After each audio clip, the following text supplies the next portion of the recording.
It's time for Living Your Purpose, a motivational and inspirational podcast with Peter and Joyce Nielsen.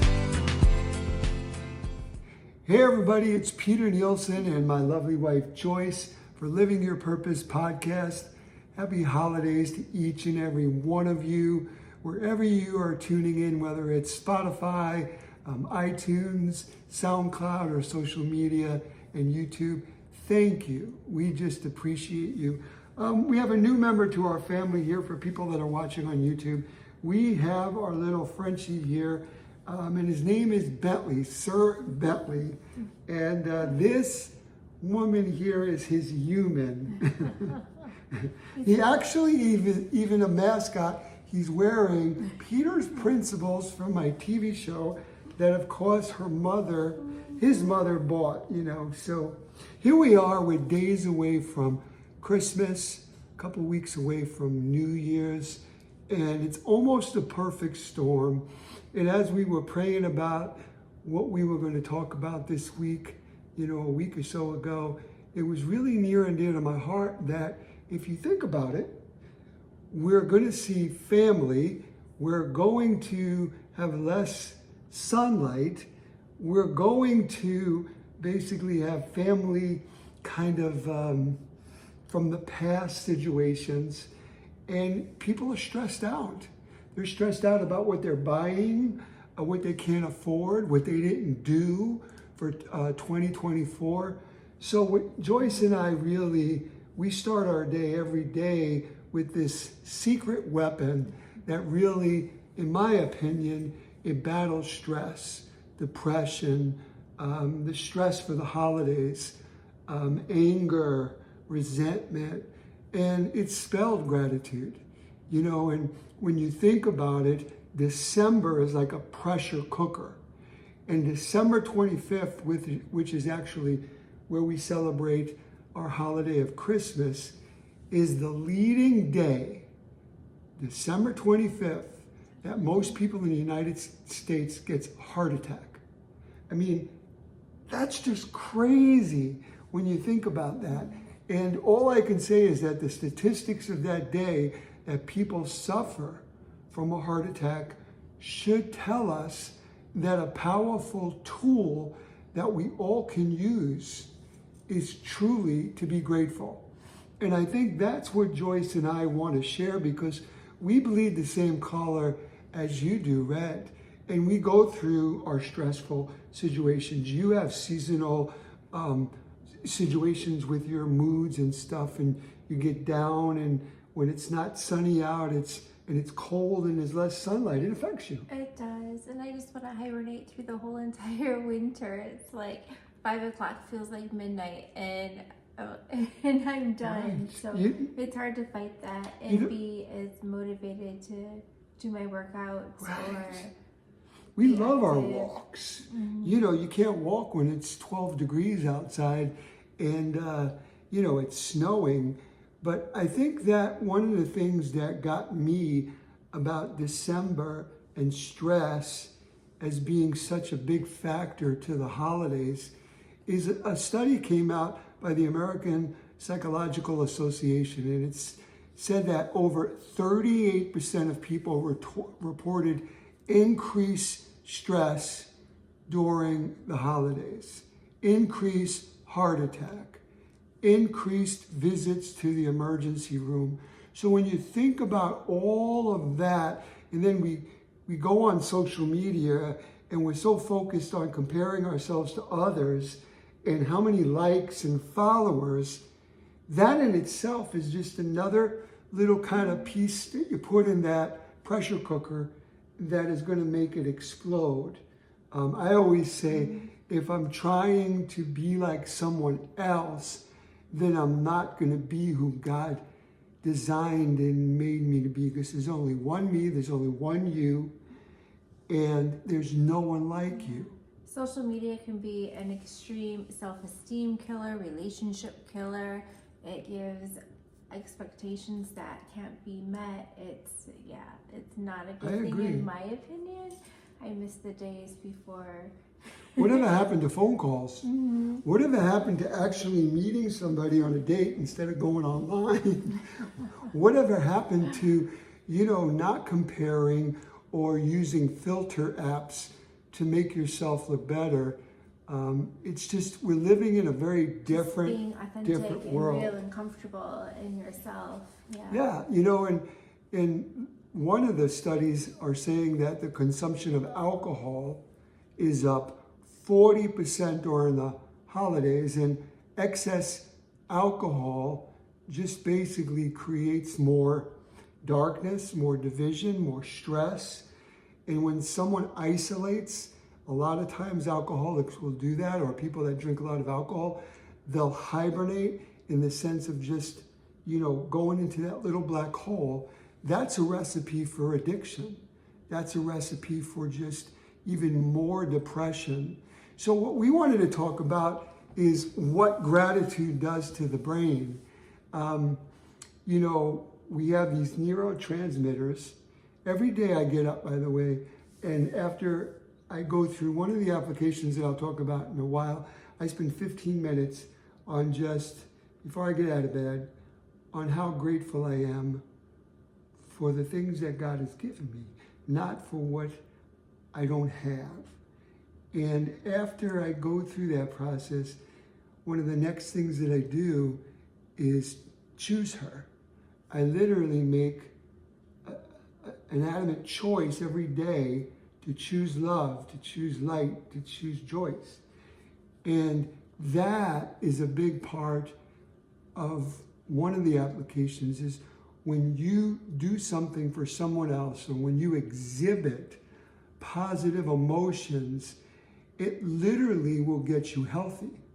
I mean, study after study, babe, says that people that are grateful for their life and that will write down what they're grateful for will live longer, will be happier, versus the people that are complaining, rereading, rewriting that same story, becoming that victim. That's as far as the East is to the West with gratitude. Would you agree? Absolutely. It's your whole world is your perception and how you take in every event and choose to categorize it in your memory. And I believe, like, as far as what you just said, is it's so important to understand mental health, especially around the holidays. Because one of the applications that I believe is going to work for you is actually doing something for someone else. Instead of focusing on your problems, like we focus on our kids. And when we do something good for our kids or for our loved ones, the next thing you know is that dopamine is bouncing around your neurotransmitters. The serotonin, study after study says people that are grateful literally lower their risk of heart disease, lower their risk of suicide. So dopamine and serotonin is a natural hormone, neurotransmitter that the body basically releases that makes you feel good, that makes you feel up, that gives you energy. So all the things that I think that everyone goes through, we go through, whether it's different numbers than you, financial stress, we go through family stuff, we go through health issues as well. We both love the sun and 80 degrees, but it's not that way here in Michigan. So it's so very important to try to do the things that are going to make you feel better. I mean, what is exercise? I mean, I know that you look amazing, but after you exercise, I mean, you always say on how good you feel, and that's one of the things that people should do. It does release endorphins, absolutely. That and getting a little bit extra light in my life helps, and just staying active when you don't want to be, because the thing I want to do most when it's cold is hibernate, and then when I pull myself out of that and do the opposite, I always feel a little better in the end. Yeah, and light is so important. You know, I did a post the other day and I says, we don't have a we don't have a cold and flu season. We have a low vitamin D and overeating sugar season. And that's the truth. I mean, I would say 60 to 70% on how you look and how you feel has to do with what you put in your mouth. So during this holiday season, alcohol is a natural depressant. It's very caloric. It's closer to fat and calories than protein and carbohydrates. I mean, fat has 7 calories per gram. So you're having a Long Island iced tea or you're having a margarita and it's dark outside and you're stressed out. It's only going to make you more depressed. And oh, by the way, those 600-700 calories is like drinking your second dinner. So you're going to eventually wear that holiday weight. The average person will gain 1 to 7 pounds between Thanksgiving, Christmas, and New Year's. Oh, I believe it. It's hard not to go back for seconds and third on like all the cookies and side dishes. Yeah. There was just a study, and I'll probably have this gentleman, this doctor, who's an expert on sugar. He's written a book on it, and that is his claim to fame. But more so than different factors, sugar, which I call the white legalized drug, that a lot of people will say, it's okay if you have a little, and it's an addiction, is crazy. But these are all different things, like I said in the very beginning, that will set you up to fail during the holidays. I think it's easy to focus on what didn't happen in 2024 instead of looking forward to focusing on what can happen in 2025. So there needs to be also, in my opinion, a mind shift. There's nothing more powerful than a changed mind. I said that last week. But when you're changing your mind and you're shifting your thoughts, then instead of complaining about what you don't have or your financial stress, you need to say, thank you, God, for another day. Thank you for allowing me to have lights on and a roof over my head. Thank you for keeping me healthy. And those are the things that are going to move you forward. Those are the things that, in my opinion, are going to help accomplish a more successful Christmas season. It's having a positive outlook and positive reflections is what's going to help you manifest your future. Oh, by far. You know, absolutely. And I think in saying that, in manifesting, you need to also have a vision. You need to really have a vision for your 2025. I always say that a man or a woman that doesn't have a vision of their future will always go back to their past. So I would say for 2024, it may not have gone the way that you want, but move into 2025 and speak life into yourself. Stay laser focused and allow that to, as you say, manifest in your life. And it's so critically important to take action steps instead of just complaining. You know, I use different words, but why be on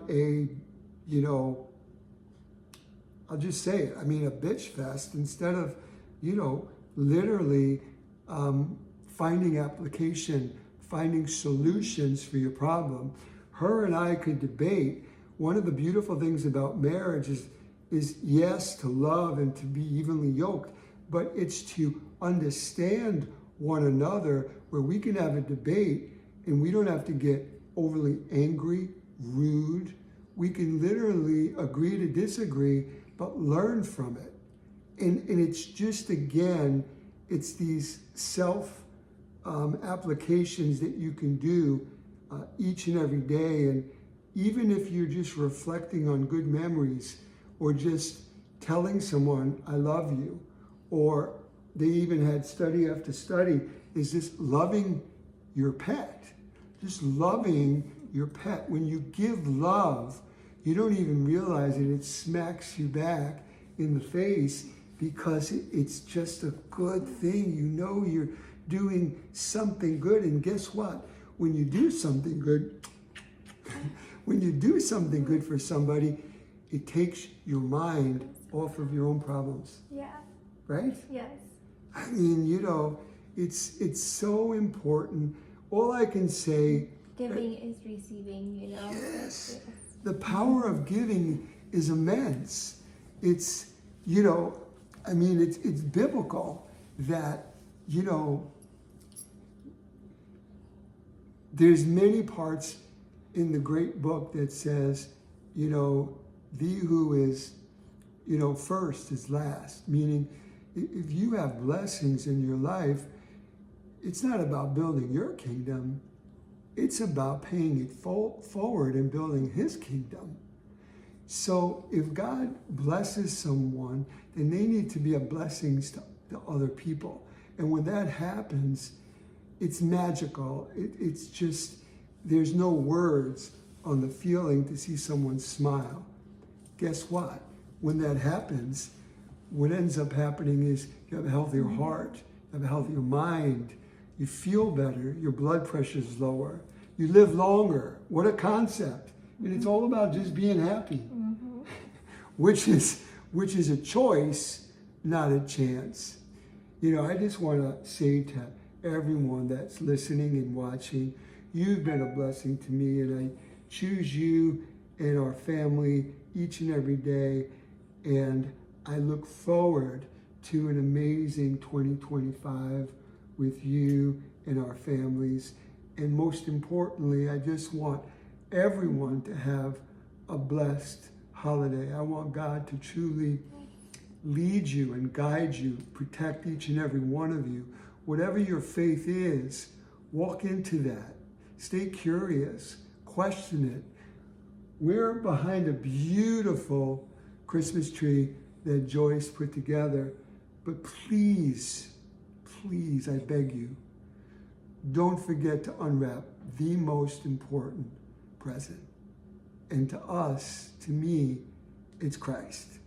He's the reason for this season. So be either all in or be a gentleman or a woman, and you can get out gracefully. But when you half in and half out, it just builds what? Torment and stress. So I hope that each and every one of you have a great, great Christmas. And until we meet again next week, we just say God bless each and every one of you.